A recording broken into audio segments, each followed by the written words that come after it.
সম্প্রতি প্রকাশ্যে এসেছে টাইগার শ্রফ ও সঞ্জয় দত্ত অভিনীত বাঘি 4 সিনেমার ট্রেলার। টিজার দেখার পরেই ট্রেলার মুক্তির জন্য অধীর আগ্রহে ছিলেন দর্শকরা। অন্যদিকে দীর্ঘ অপেক্ষার অবসান ঘটিয়ে উন্মোচিত হয়েছে বহুল প্রতীক্ষিত বাহুবলী দ্য এপিকের প্রথম ঝলক। সিনেমা দুটির আদ্যপান্ত নিয়ে থাকছে প্রতিবেদনে।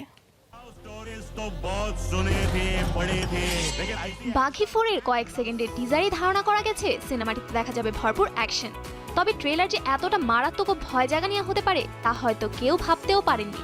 3 মিনিট 42 সেকেন্ডের ট্রেলারে দেখানো হয়েছে প্রেমের দারুণ এক গল্প, যেখানে টাইগার তার মৃত প্রেমিকায় আচ্ছন্ন। সে কিছুতেই স্বীকার করতে চায় না তার প্রেমিকার মৃত্যু হয়েছে। নৌবাহিনী অফিসার হওয়ার সত্ত্বেও টাইগারের জীবন ছিন্ন ভিন্ন হয়ে যায় প্রেমিকার মৃত্যুর পর। আর সেই প্রেমিকাকেই খুঁজে বেড়ান টাইগার, যার কোনো অস্তিত্বই নাকি নেই। কিন্তু তাহলে প্রেমিকা কি লুকিয়ে রয়েছে নাকি আছে অন্য কোনো রহস্য? তবে গল্প যাই হোক না কেন, টাইগারের অসাধারণ অ্যাকশন নজর কেড়েছে সকলে। শুধু টাইগার একাই নয়, ট্রেলারে নজর কেড়েছেন সঞ্জয় দত্ত।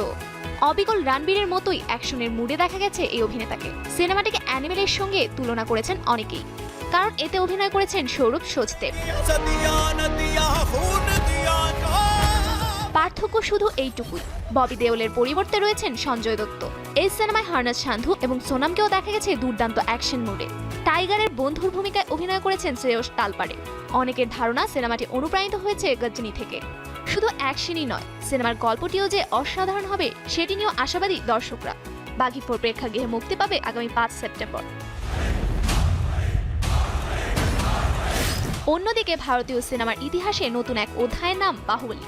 2015 সালে মুক্তি পাওয়া বাহুবলী দ্য বিগিনিং এবং 2017 সালের বাহুবলী দ্য কনক্লুশন ঝড় তুলেছিল দেশ জুড়ে, এমনকি আন্তর্জাতিক অঙ্গনেও। এরপর থেকেই চলছিল গুঞ্জন, আসবে কি তৃতীয় কিস্তি? ভক্তদের সেই অপেক্ষার অবসান ঘটিয়েই নির্মাতা আনুষ্ঠানিকভাবে প্রকাশ করেছেন বাহুবলী দ্য এপিকের প্রথম ঝলক। সম্প্রতি প্রকাশিত এই অফিসিয়াল ফার্স্ট লুকে আবারও দেখা মিলেছে মাহিষ্মতি সাম্রাজ্যের গৌরব, যুদ্ধের মহিমা ও রাজকীয় দৃশ্যাবলী। বহু বছর পর প্রভাসকে বাহুবলী রূপে ফিরে পেয়ে দারুণ উচ্ছ্বসিত ভক্তরাও। বাহুবলী দ্য এপিক শুধু নামেই নতুন নয়, নির্মাণেও আনছে অভিনবত্ব।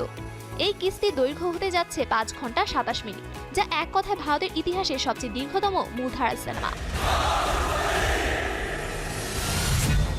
এটি কোনো দীর্ঘস্থায়ী কাট নয়, বরং একটি পূর্ণাঙ্গ ও ধারাবাহিক গল্প বলা হবে একটানা। নির্মাতার দাবি এটি হবে এক ব্যতিক্রমী অভিজ্ঞতা, যেখানে দর্শকদের ধৈর্য ও মনোযোগ থাকবে মূল চাবিকাঠি। ফলে তৃতীয় পর্ব নিয়ে তাদের প্রত্যাশাও আকাশ ছোঁয়া। জানা গেছে 2025 সালের 31 অক্টোবর বড় পর্দায় মুক্তি পাবে Baahubali the epic. Safura Afrin, showbiz tonight.